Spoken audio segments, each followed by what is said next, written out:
Hello and welcome to iGCSE Success.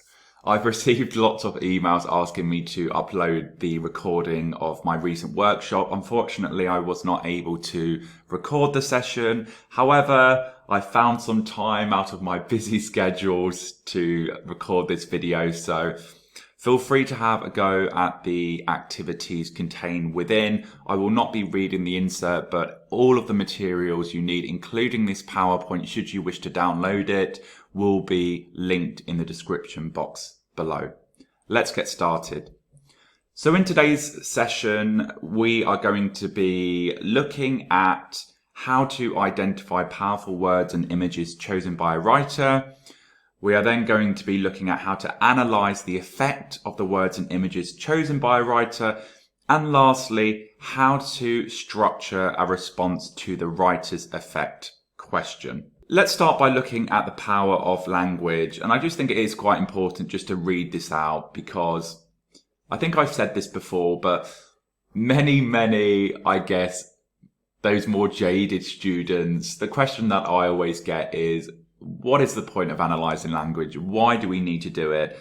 And I've tried to sort of put in as few words as possible why language is so powerful. Let's take a read. Writers think carefully about the language and images they choose to use in their writing. They ultimately want us to feel a particular emotion or to visualise a certain scene or image in our minds. Hence, the focus being on imagery. Carefully crafted writing can help create a sense of character, atmosphere, tone, setting, etc. All things that you should be exploring within your writer's effect responses. And of course, these effects are not accidental. Writers deliberately set out to achieve certain effects. And with the writer's effect question, it's your job to A, show an awareness of how language works, and also to show an appreciation of how writers use language for effect. And I guess that comes through being able to unpick the writer's use of language and being able to make several pertinent comments on the language that they choose to use. So what is imagery? And if you've been following my channel for some time, this will not necessarily be anything new. But of course, we need to understand what is imagery before even attempting a writer's effect response.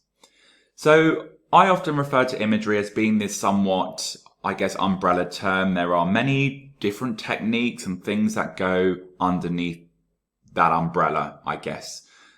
But put very simply, imagery refers to any words, phrases, images that relate to the senses that ultimately help us visualize certain things in our minds. So when your teachers go on about things such as metaphors and similes, personification, onomatopoeia, etc., they are all types of imagery. And of course, vocabulary as well is just as important. Certain or well-chosen vocabulary helps create these sort of powerful or evocative images. So let's have a look at this sentence.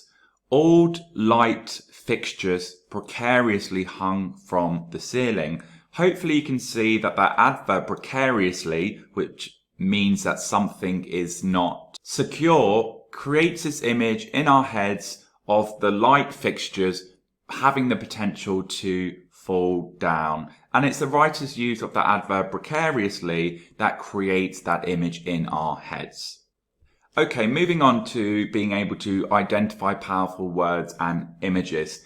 Before we begin looking explicitly at the writer's effect question, let's practice identifying powerful words and images from a range of sentences and making at least one analytical comment. And I've modeled the first one for you. So if you've got your pen and notebook, you may wish to have a go at these short activities. Certainly everyone who attended the workshop, they had a go and they were typing their answers in the chat box, which I thought was really cool. So number one, Sarah clung onto her exam paper as a single tear fell down from her cheek. Of course, we've got that more sort of explicit image of Sarah being sad with the tear falling down. But what other word creates meaning, a sense of Sarah's emotional state? Hopefully you can see that it is that verb clung. So this is how I want you to set out your response. And this sentence stem is a sentence stem that we use in our writer's effect responses. The writer's use of the verb clung creates an image of. So we are zooming into a particular word. If you're not totally au fait with your word classes, it's absolutely fine to say the writer's use of the word clung. That is absolutely fine. The character feeling a sense of despair. It's clear that she is holding onto it tightly as she doesn't want to let it go. Perhaps she is feeling disappointed over receiving her results. That analysis, of course, comes from that word or that verb clung, which very much suggests that Sarah, as I've put there, she doesn't want to let go. She's not feeling very happy, perhaps, as I've put there, over the result that she has received.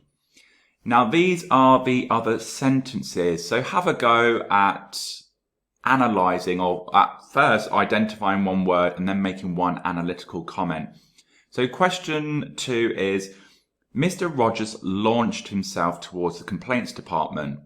3, I was plucked from my perfect school and dumped into the unknown.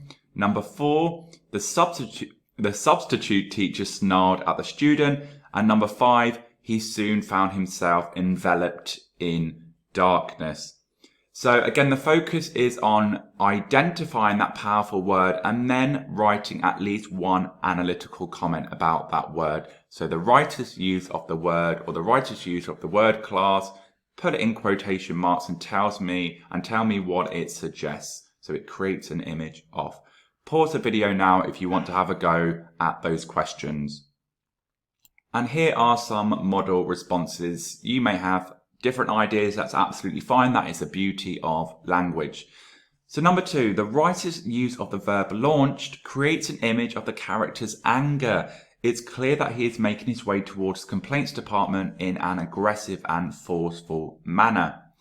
Number 3, I was plucked from my perfect school and dumped into the unknown. The writer's use of that verb plucked creates an image of the character reluctantly being taken from their ideal school. It's also as if the character now feels vulnerable and uncomfortable in their new surroundings. I don't know about you, when I think of that verb plucked, it's almost like a sort of baby bird being taken from their nest almost. Number 4, the substitute teacher snarled at the student. So the writer's use of the verb snarled creates an image of the teacher being both hostile and almost animalistic. It's clear that the writer is trying to highlight the teacher's unwelcoming, maybe even aggressive aura. Number 5, he soon found himself enveloped in darkness. Of course, we've got that verb enveloped. The writer's use of the verb envelop creates an image of the character feeling a sense of isolation. The fact that the darkness surrounds them makes it seem foreboding and inescapable. Perhaps danger is lurking. I mean, guys, that really is the power of language. We can say so much about one particular word. And that's really what you are required to do with the writer's effect question. Pick out some words, pick out some examples of imagery, and write a couple of analytical comments about each thing you have identified.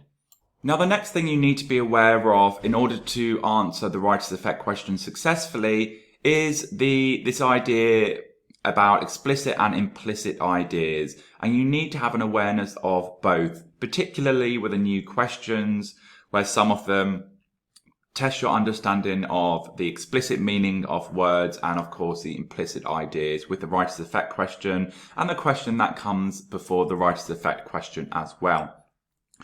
Put simply, explicit ideas refers to clearly stated ideas. You don't have to do any digging or reading between the lines. And, of course, implicit ideas refers to ideas that are suggested from the writer's use of language. So I guess in many ways this is why students who perhaps aren't the most voracious readers find this question difficult, because it's all about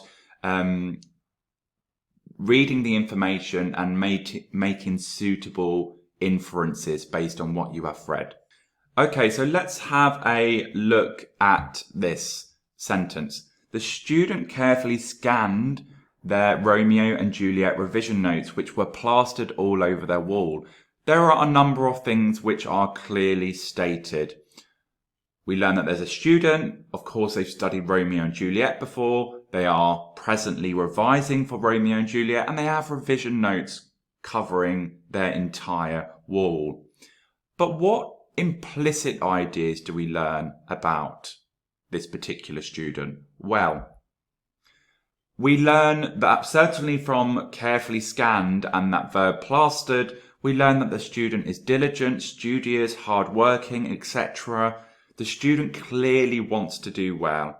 And in many ways, the student has put a lot of effort into preparing for their exam. There are revision notes almost covering every bit of space on their wall. Someone who is perhaps a little bit jaded, doesn't care as much, perhaps would not have gone to that effort.